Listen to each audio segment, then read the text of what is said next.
Hi, welcome back to another show. My name is Jitu Jason, and you are watching Impact India. With that said, I'm not going to talk about any particular news, but I'm going to talk about first order priorities. So, in this country, India, the first order priorities are seriously lacking. We all know this. So, what do I have to add to that? What is it that someone has not said yet? In a nation with a per capita GDP of $2,000, $3,000, which is around 2 to 3 lakh rupees per annum, we are significantly behind most developed countries who have a per capita GDP of $60,000. China has a per capita GDP of $11,000. So, how do you solve this problem? How do you fix this problem immediately in the short run and in the long run? So, in the long run, obviously, we would have to build all the infrastructure and the things that we need to survive within house, in house, industrialize basically.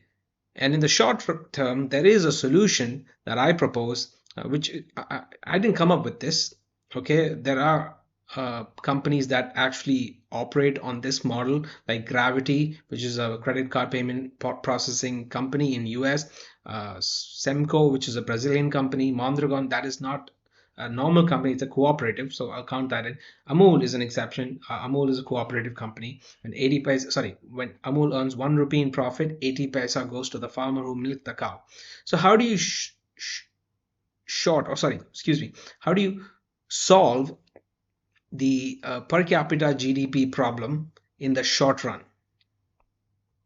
My suggestion is, in pretty much every business there is, you can have a different stoichiometric ratio of uh, you know money that goes to the C-suite versus the rest of employees. Now, usually in a company, like I used to work for a training institution, the total revenue for that company, it was a small company, was around 2 crore rupees per annum. Okay, and the salaries that people used to get was 10 to 20,000 rupees.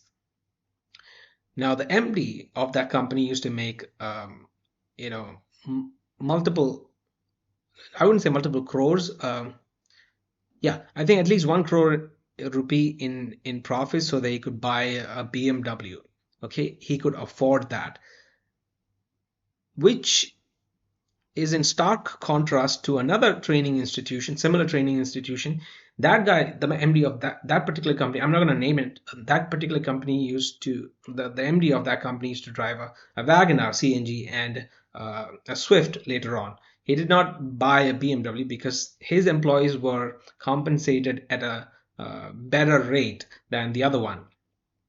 And this is the fundamental difference between uh, for profit crony capitalistic companies versus for profit benevolent companies. And yes, that's a thing. Okay, there are benevolent companies. I gave you example. Gravity is an example. It's a credit card payment processing company. Semco is an example. So there are examples of these companies. Okay, so why do we not see that? If it is so popular, if people would benefit from it, why do we not see it? It's because most people who have the competence to start a company and make it successful, why would they share the profits? It makes no sense. Logically, if you are competent enough to build a company from scratch and make it super successful, you would want to keep people at a lower pay rate because you could take most of the bulk of the money.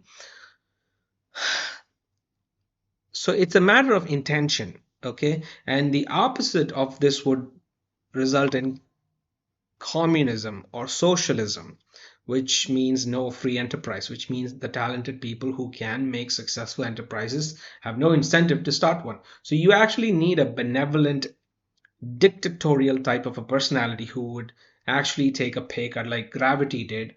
The CEO of that company used to have $1 million remuneration. He famously took a pay cut down to $80,000 a year and gave everybody a bonus, not a bonus, a hike in salary. He basically doubled everyone's salary from $40,000 to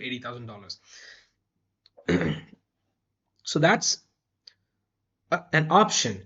Now, the problem with this is that there aren't enough people on planet Earth that wants to do this. Because if there were, you'd see more of it, more of this type of benevolent capitalistic companies. Most capitalism, 95% of capitalism, in my opinion, is just crony.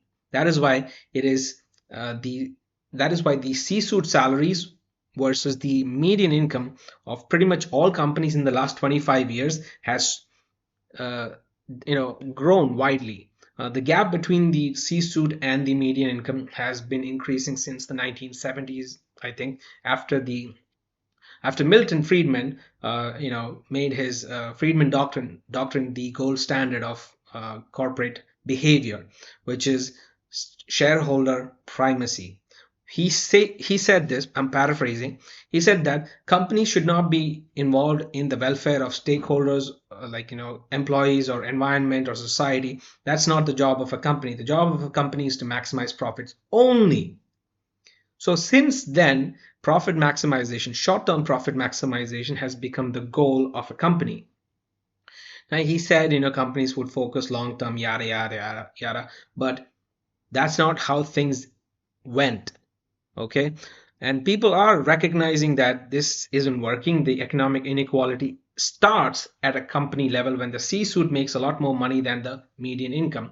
Infosys, when it started, the median income versus the C-suite was 70 times maximum. Now it's 742 times the median income, a tenfold increase in just a matter of 15 years, 10 years, whatever.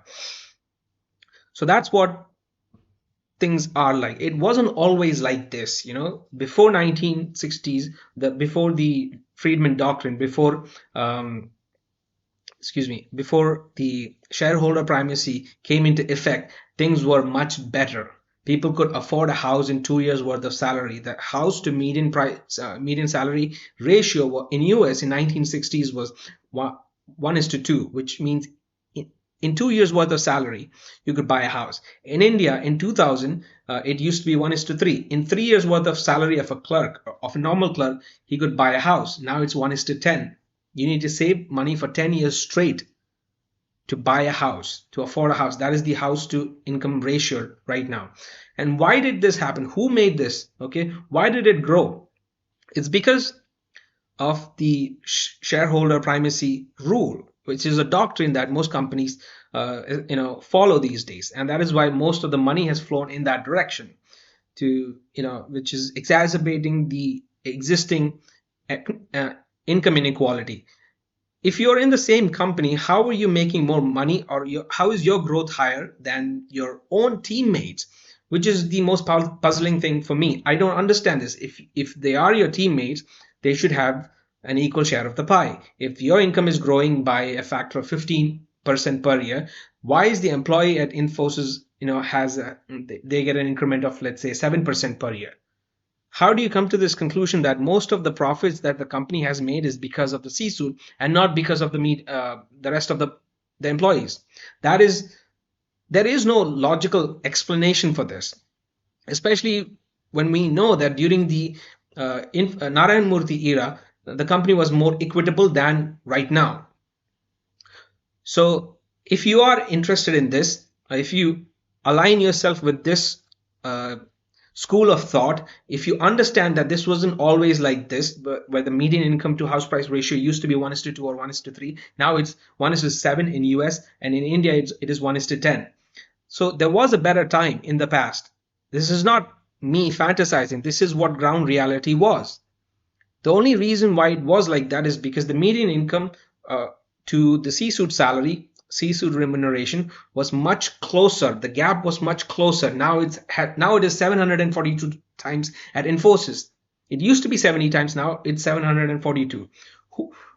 There is no such growth in productivity to justify that exacerbation, that divide, that gap between medium and C-suite salaries. So what we need is a competitive company that shows, okay, if you are going to exploitate employees like this and give a smaller increment, like 7 to 8% increment, while the C-suite takes a 15% increment, then that is not going to end well at some point. At some point, something has to give, something has to break here. Okay.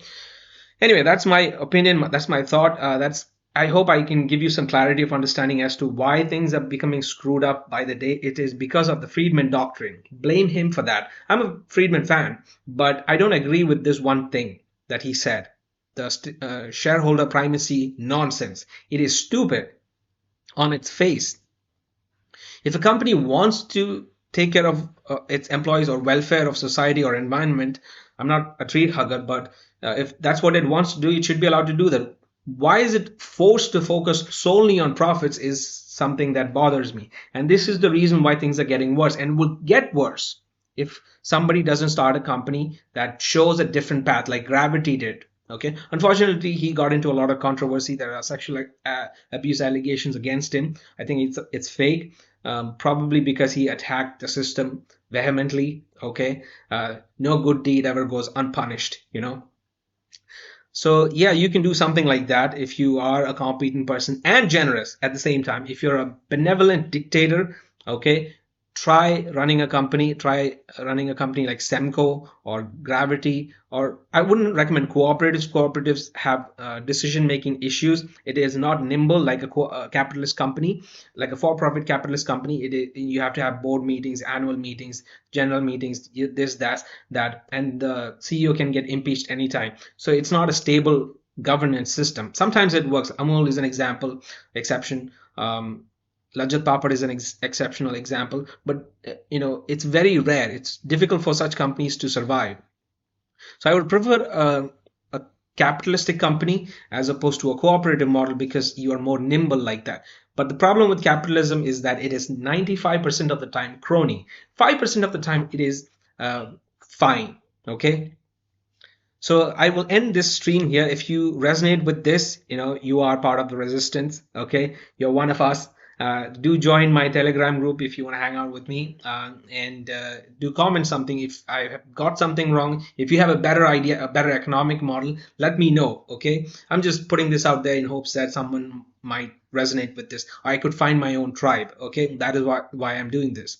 So this was a different episode. There was no news. It's just my analysis, my opinion on how better to run a system, a company, or yeah, whatever.